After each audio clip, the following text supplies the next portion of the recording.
ทักทายสบายดีพี่น้องคุณพี่น้องคุณทำผ่าสร้างพี่น้องเลยไปแน่เคยได้มาเล่นบุญบรรยากาศรถไฟขนาด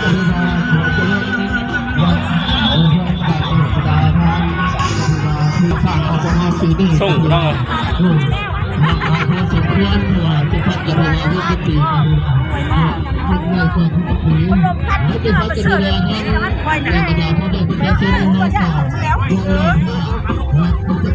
ส่งโทรเท่าไหร่40,000โอ้อุ่นครับเนาะส่งพี่น้องเลยตัว40,000บ้านนี่บ่นี่ตัว40แล้วพี่น้องเด้อใกล้สิเบิดแล้วเด้อราคานี่เล็กๆกระเบียงเลยได้35ได้ป่ะ35บ่ได้ขายถึงแล้วมาแต่เบียงเด้อ2ปืนกับ80พอค่าพี่น้องเลยพอค่าลูกโตเลย40,000กีบลูกโตเลยพี่น้องเบิ่งตัวใหม่ก่อน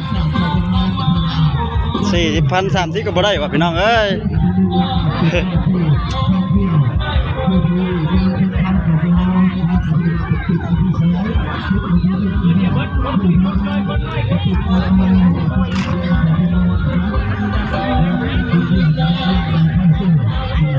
กระเล่ม